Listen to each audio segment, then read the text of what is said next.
This is a story of mistaken beginnings, quiet revelations, and the kind of love that doesn't come wrapped in red ribbons, but in mess, grace, and second chances. Colton Hayes wasn't supposed to be at that table. The heir to the Hayes fortune, owner of 3 tech companies and a penthouse that touched the sky, Colton walked into the unassuming Italian restaurant with the confidence of a man who could buy the block if he fancied. Dressed down in jeans and a plain hoodie, he looked like any other guy nursing heartbreak or hiding from the spotlight. But tonight wasn't about money. It was about finding someone who didn't want him because of it. A dating app experiment. A burner phone. A false identity. He called himself Cole now, no assistant, no luxury car, no 7-figure watch. Just a man who wanted someone to see the soul, not the surname. That's when fate, or perhaps fate's wild sense of humor, sat him down at the wrong table. "Are you Daniel?" the woman asked, her voice hesitant but kind. She had tired eyes, the kind that had cried through sleepless nights but still managed to sparkle. A child sat beside her, a little boy no older than 6, with the same deep brown eyes and an old soul hiding behind messy hair and spaghetti sauce stains on his cheek. Colton paused, confused. But something in her face, in the child's soft gaze, stopped him from correcting her. "Yeah, I'm Daniel," he said, sliding into the booth before his brain caught up to his mouth. Her name was Elena Cruz. She worked double shifts as a nurse's aide, barely scraping enough to cover rent and daycare. This wasn't a date she wanted to be on, it was one her friend had begged her to attend. But Max, her son, had refused to stay home. He clung to her side like armor. And so the 3 of them sat, an accidental trio. A millionaire pretending to be broke. A mother pretending to be okay. And a boy who saw through everything. That night, laughter bubbled where awkward silence was supposed to live. Max showed Colton his crayon drawings. Elena talked about her dreams of becoming a pediatric nurse. Colton found himself speaking in half-truths, enough honesty to keep from choking, but not enough to scare her away. He should have corrected the mistake. Told her who he really was. Walked away. But something about her warmth, her honesty, her unfiltered view of the world, made Colton want to stay lost in this lie just a little longer. He left that night with a full heart and an empty wallet, on purpose. No chauffeur. No bodyguards. He took the bus home. And he didn't text his real date. He never would. Because somehow, the wrong table had become the only one that felt like home. But secrets have sharp edges, and no lie, no matter how beautifully wrapped, stays hidden forever. Especially when love is at stake. Colton wasn't supposed to see her again. But 3 days after the accidental dinner, he found himself back in the same neighborhood. He claimed it was coincidence. Truth was, he remembered every detail of that night, her laugh, the chipped nail polish on her thumb, the way Max had clutched her sleeve when the waiter brought the wrong juice. He needed more of that. Of them. So, he did the unthinkable, he texted her. "Hey, Elena. It's Daniel. Mind if I take you both out for ice cream this weekend?" The reply came hours later. He stared at the screen like a teenager. "Only if you let Max pick the flavor. He's ruthless about these things." That Sunday, Colton found himself sitting on a crooked park bench, eating cotton candy swirl beside a sticky-fingered child and a woman who had no idea he was worth more than the bank she owed her student loans to. "How come you don't have a car?" Max asked suddenly, licking his spoon. Colton laughed. "I like walking. Cars are too loud." Max squinted at him suspiciously, the way only children could, like he knew. But then he shrugged, satisfied with the answer. Elena sat quietly, watching the 2 of them. "You're different from the guys I've met on these apps," she said finally. Colton's heart kicked. "Different how?" "You listen. You ask about us. Not just me. Most guys get weird about the fact I have a kid." He smiled softly. Then they're idiots. She looked at him with something unreadable in her eyes, part admiration, part warning. I'm not looking for a fairy tale, Daniel, she said. Just someone real. I've had enough of fairy tales that turn into nightmares. Colton nodded, but inside, something twisted. Because that's exactly what he was giving her. A fairy tale stitched together with half-truths and cowardice. He wanted to be her real, but he didn't know how to without losing her. As the weeks passed, Colton became a fixture in their lives. He learned Max's favorite bedtime story, helped Elena patch a leaky sink, and sat on her couch eating boxed mac and cheese like it was gourmet cuisine. Every time he thought about telling her the truth, something stopped him. A kiss. A laugh. The way Max slipped his hand into his without thinking. He was becoming someone else in their eyes. Someone better. Someone he wished he actually was. But the longer the lie lived, the more it grew teeth. And he knew, sooner or later, it would bite. In the world Colton came from, love was currency and loyalty was negotiable. But in this small apartment filled with crayons, second-hand dreams, and microwave dinners, he was discovering something terrifying: he actually wanted to be enough. Just as he was, or at least, as he pretended to be. Elena always felt like she was holding her life together with string and silence. But ever since Daniel, Colton, had stepped into her world, things felt lighter. Not easier. Just lighter. He was still a mystery in some ways. Didn't talk much about his past. Dodged certain questions. But he showed up. Every time. With Max's favorite chocolate milk. With cheap flowers wrapped in yesterday's newspaper. With a grin that made her forget that the rent was overdue and the fridge held more hope than food. She didn't know she was falling. But she was. And Colton? He knew exactly how far he'd already fallen. One Tuesday afternoon, it all nearly unraveled. They were walking through the weekend market, Max sitting on Colton's shoulders pointing at balloons, when it happened. A woman, tall and polished, with sunglasses that cost more than Elena's monthly income, froze in place. Colton, she said, sharp as broken glass. He stopped cold. Time cracked. Elena turned. What did she say? The woman stepped forward. Colton Hayes, is that you? Max squirmed down to the ground. Elena looked from the woman to him. Colton. He forced a chuckle, but it cracked at the edges. She must have mistaken me for someone else. But the woman wasn't backing down. Don't be silly. We met at the Aspen Gala. You gave a speech about cryptocurrency. Colton clenched his jaw. The lie hung in the air, rotten. I'm sorry, he said quickly, grabbing Elena's hand.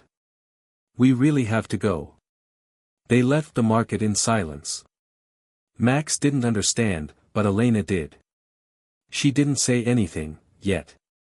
But she didn't reach for his hand the rest of the way home. That night, she stood in the kitchen while Colton paced behind her. Who is Colton Hayes? She asked. He stopped pacing. It's complicated. No, she said, her voice cold steel. It's actually very simple. You lied. He rubbed his face. Yes. I did. But not for the reasons you think. She turned to face him, arms crossed. Then explain. He took a breath. I'm not a con artist. I'm not dangerous. I didn't want someone to love me because of my last name. Or my money. I was tired of being wanted for what I have. I wanted something real. And lying to me was your idea of real, she snapped. I didn't mean for it to go this far. I was supposed to meet someone else. That first night, I sat at the wrong table. And I didn't leave. Elena's voice dropped to a whisper. Because you pitied me? He looked at her like she'd slapped him. No. Because I fell for you. She stared at him. The silence was louder than the lies. Get out, she said finally, her voice breaking. Elena. Get out, Colton. He left, but her apartment still smelled like his cologne. And Max cried himself to sleep that night asking why Daniel had disappeared. Colton sat in his penthouse later, surrounded by silence and city lights, and realized, this was the loneliest he'd ever been. Even with everything he owned, he had never felt like he had less. Sometimes love begins with a lie. But staying in love? That demands the truth, no matter how much it costs. Colton didn't sleep for days. He tried calling. Messaging. Sending flowers. He even wrote a letter, an actual letter, but it stayed unopened, sitting on Elena's doorstep like a broken promise. Max didn't answer his video calls either. He tried once, but when Colton's face appeared, the boy just stared blankly and hit the red button. That was the real punch to the gut. Colton wasn't used to rejection. In his world, money patched everything. But Elena? She wasn't something he could buy back. And that terrified him. So, he did something no billionaire had done in history, he waited in the rain. Outside her apartment building. 2 hours. Soaked. Humiliated. Cold. But he didn't move. Eventually, the front door creaked open, and there she was. Her eyes were tired, her voice flat. You look ridiculous. He smiled weakly. I feel worse. What do you want, Colton? I want a chance to fix this. She stepped out under the awning but didn't let him in. You think one soggy speech and a bouquet will make this okay? No, he said honestly. But I'm not leaving until I can prove I meant what I said. I didn't fall for you because of pity. I stayed because I felt something I hadn't felt in years. Peace. With you. With Max. Elena looked down. For a moment, something flickered in her eyes. But just then. Screams. From inside the building. Both of them turned instinctively. A neighbor came running out, clutching a phone, panicked. There's a fire. Apartment 3B. Elena's blood drained from her face. That's Max, she screamed, bolting inside. Colton followed without a second thought, flying up the smoke-choked stairs. The hallway was already hazy. He didn't even pause. Through the smoke, through the searing heat, he heard it, a child's cough, faint and desperate. He slammed his shoulder into the apartment door. Once. Twice. On the third try, it burst open. The smoke swallowed him whole. Max was huddled in a corner, crying behind a chair. Flames were crawling up the curtains. Colton didn't think. He wrapped the boy in his jacket, shielding his face, and ran. Down the stairs, stumbling, barely breathing. Outside, Elena screamed when she saw them. Max coughed but was conscious. She dropped to her knees, sobbing, clutching her son as the paramedics arrived. Colton stood beside them, bruised and burned, barely able to stand, but not moving until he knew Max was okay. Later, at the hospital, Elena sat in the hallway beside him. You saved his life, she whispered, staring ahead. Colton didn't answer. He was afraid if he spoke, the tears would come. I was so angry, she continued. But I saw your face when you carried him out. That wasn't a man trying to impress me. That was someone who would die for us. He turned to her, eyes raw. I would. Silence. Then she said it. But you're still the man who lied to me. Colton nodded slowly. And I'll carry that until the day I die. But I'll keep showing up anyway. Every day. Until you believe me again. She stood. Don't wait for me to forgive you. And then, softly, as she turned away. Just keep showing up. Some wounds don't heal with words. They heal when the one who broke them keeps proving they'll never do it again. Even if it takes a lifetime. Colton kept showing up. Every day. Sometimes with groceries. Sometimes with Max's favorite comic books. Sometimes just with an umbrella when the clouds threatened rain. He didn't push. He didn't ask for answers. He just helped. Max was the first to thaw. Kids don't hold grudges the way adults do. After the fire, Colton became a kind of hero. The man who didn't flinch. The man who carried him out of the smoke.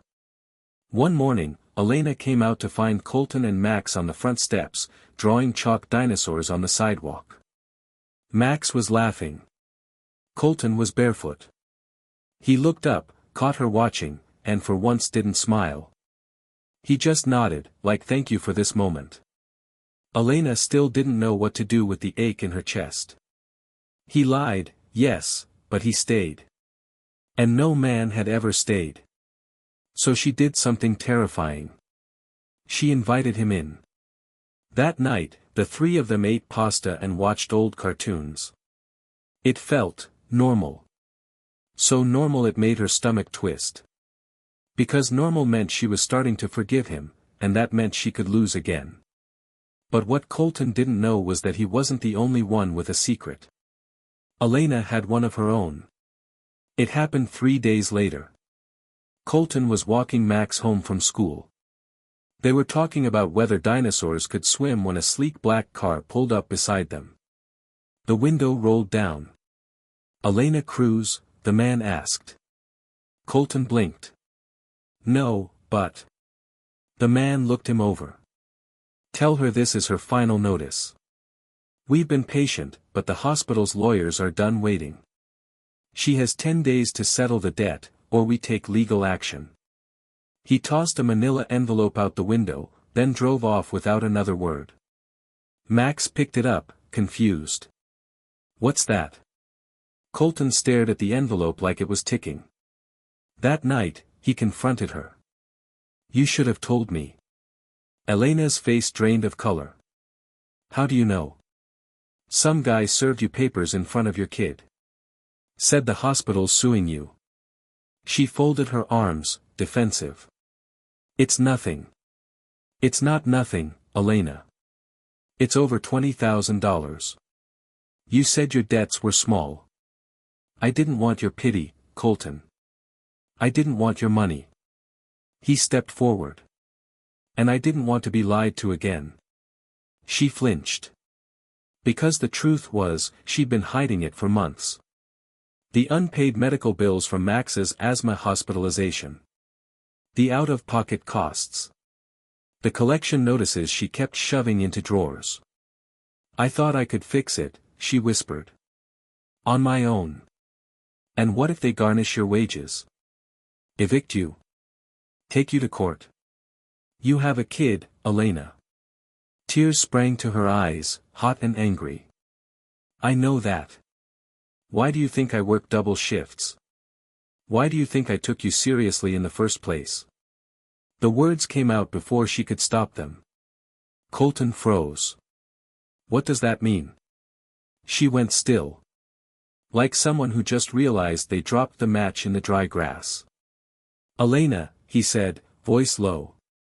"Did you know who I was? Before the first date?" Silence. "Answer me." She looked away. "Not before. But, not long after." His world tilted. "And you didn't tell me?" "No.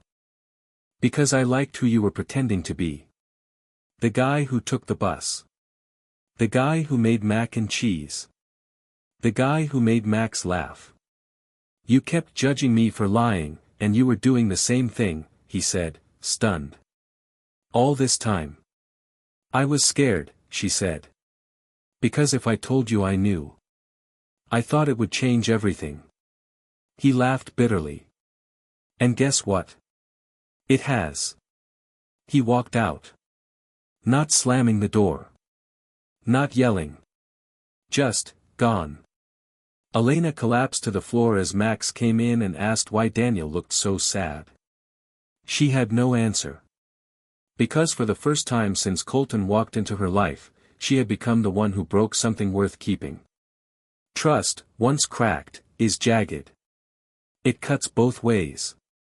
And now, neither of them knows who's bleeding more. 3 weeks.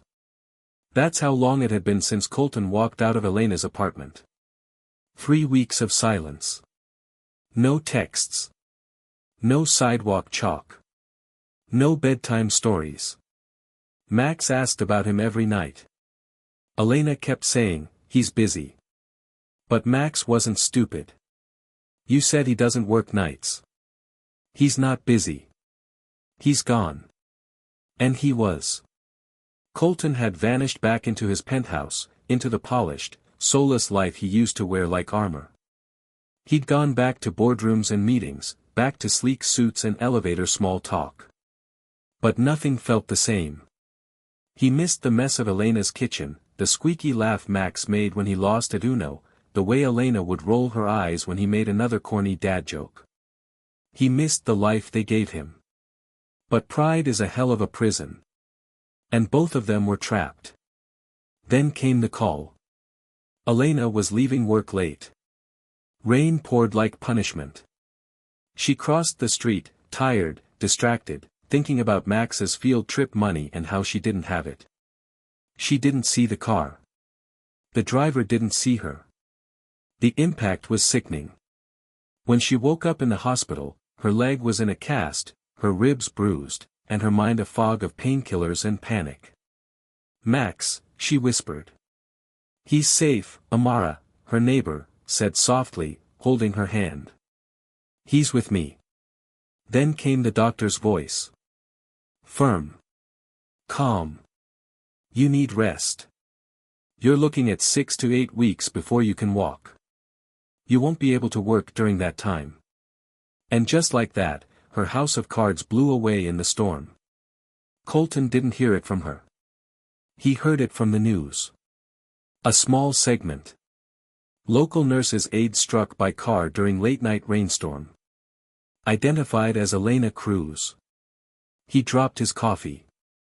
The next morning, he was in the hospital.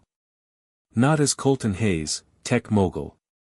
But as Daniel, the man who once brought her off-brand cereal and sat on her couch for movie nights. She was asleep when he walked in. Her face was pale, bruised. Her arm was scraped and bandaged. But it was the machines, the beep, the wires, that gutted him. I should have been here, he whispered, sinking into the chair beside her bed. I shouldn't have left. She didn't wake up for another hour. When she did, her first word wasn't Colton. It was Max. I have to get home, she groaned, trying to sit up. Hey, he said gently, pressing her shoulder back. You're not going anywhere. Her eyes widened. What are you doing here? I saw the news. And I had to know, if you were okay. She looked away. Why do you care? Because I still love you, he said without flinching. She blinked. You said love doesn't survive lies. It doesn't, he admitted. Unless it's real. Then it limps. Bleeds. Screams. But it fights. And I'm still fighting. Tears slipped down her cheeks. I don't want your pity, she whispered. This isn't pity, he said, reaching for her hand. This is me choosing you. Again. Even when it hurts. She looked at their intertwined fingers. I can't walk, Colton. I can't work. I can't even get Max to school. He nodded. Then let me help. Let me be here. And when I get better. Then we start over. No lies. No pretending. Just us. Elena said nothing. But she didn't let go of his hand. That afternoon, Max walked into the hospital room and saw Colton sitting beside his mom. He didn't say anything. He just dropped his backpack and climbed into Colton's lap. I missed you, he mumbled. Colton hugged him tighter than words could explain. Some love stories don't start with fireworks. They start with bruises and apologies. But sometimes, the ones that limp, run the longest. 3 weeks after the accident, Elena was back on her feet, well, 1 foot and a pair of crutches. Colton was there every day. He cooked, cleaned, drove Max to school, watched the cheesy medical dramas Elena secretly loved. He even sat through a parent-teacher conference and left with more gold star stickers than any adult should reasonably own. The apartment, though still modest, felt different. Warmer. Lived in. Loved in. And Elena? She was falling all over again, this time with her eyes open. One night, while Colton was helping Max glue googly eyes to a school project, Elena stood in the doorway and watched them. Not Daniel. Not the fake name. Colton. And she realized she didn't care how rich he was. Not because of what he had, but because he was finally choosing to give it all up for them. That night, she kissed him first. And for the first time since everything began, there were no lies between them. But happy endings never show up without a storm cloud. And theirs had a name, Zane Carrick. A tabloid reporter with a nose for scandal and zero moral compass. He'd sniffed out a whisper of Colton Hayes going missing for months, then reappearing at a children's school bake sale in Queens with a woman and child no one recognized.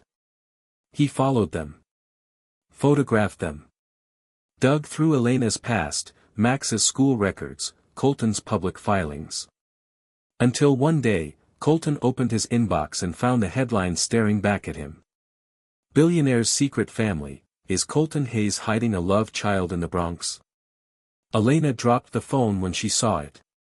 Max was on the front page, his face blurred, but still unmistakably him. The photo was of Colton kneeling to tie the boy's shoe. The article was worse than the headline. Twisting their story. Painting Elena as a gold digger. Suggesting Max might be Colton's illegitimate child. Speculating about hush money, scandal, betrayal. Elena's work phone blew up. Max's teacher called in tears. Her landlord called, asking if this article meant trouble. Then came the cameras. 2 vans parked outside the building the next morning. Colton got there just in time to see Max cover his ears, crying while reporters shouted, "Is that your son?" He lost it. Colton marched straight to the nearest lens, shoved the mic away, and said into the camera, "He's my family. So is his mother. You want dirt? Dig into me. But you leave that boy alone." The clip went viral. Elena watched it from the living room with tears in her eyes. But later, when the chaos died down and the hallway was finally quiet, she turned to him and asked the question she was terrified to speak. Did someone tip them off? Colton hesitated. Her stomach dropped. It might have been someone from my board. Why? He sighed. Because I'm not the man they want me to be anymore. I stepped away from deals. Took focus off the company. I stopped playing the game. They think you're the reason. And are they wrong? No, he said, without hesitation. You are the reason. She stared at him. So what happens now? Colton looked out the window, where another camera flash went off in the distance. His jaw clenched. Now, he said. Now we stop hiding. Let them talk.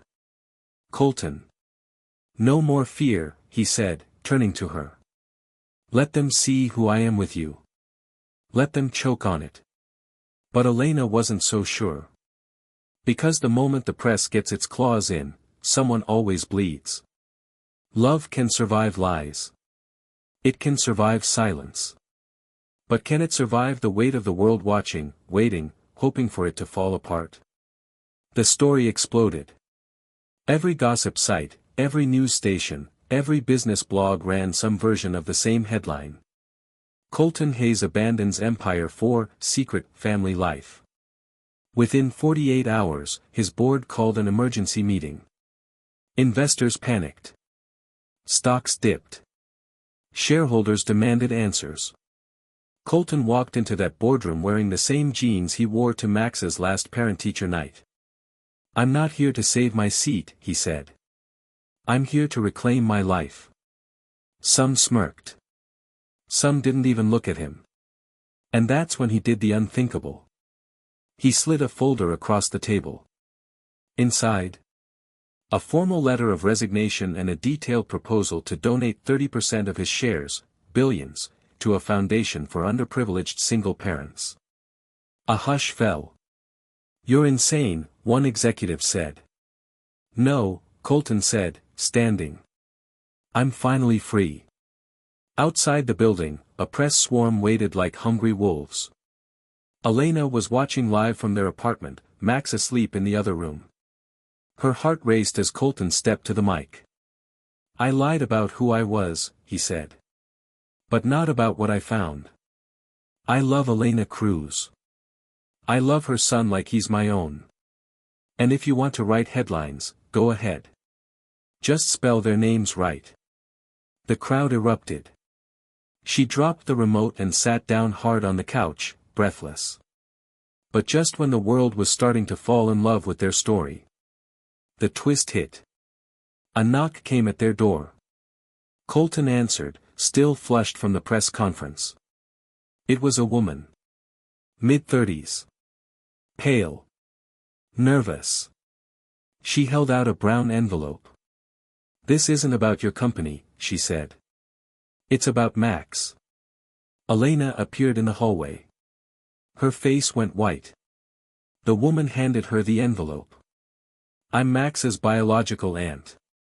The envelope held a letter, signed and notarized, by Max's biological mother. Elena wasn't his mother by birth. She had adopted Max after her sister, addicted, unstable, and on the run, vanished after childbirth. Elena had raised him as her own since he was 6 weeks old. She never told anyone. Not even Colton. The letter read, "If I die, or disappear again, I want Elena to raise him. But I never signed away full rights." The aunt now claimed legal guardianship. "I don't want to take him," she said gently. "I just want to meet him." But the damage had already detonated. Colton looked at Elena. "Why didn't you tell me?" Tears ran down her face. "Because I thought if you knew, you'd see me differently. I wasn't afraid of you leaving. I was afraid of not belonging in my own family." For a moment, Colton said nothing. Then he took a breath. And he laughed. It wasn't cruel. It was relief. "Elena, if Max isn't yours by blood, then I'm not his dad by law. But tell me, does that make you love him any less?" She shook her head, crying. "Then it doesn't change a thing." Weeks later, at a small courthouse with no photographers and only a handful of chairs, Colton sat beside Elena, one arm around Max, who wore a clip-on tie and sneakers. They weren't getting married. They were finalizing a joint custody agreement, with Colton legally adopting Max too. No fanfare. No press. No headlines. Just them. Just love. Real. Messy. Earned. And when the judge stamped the papers, Max turned and whispered, "Does this mean you're really my dad now?"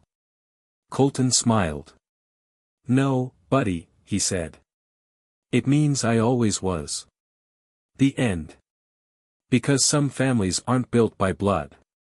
They're built by choice, by truth, and by two people who refuse to stop showing up, even when it hurt.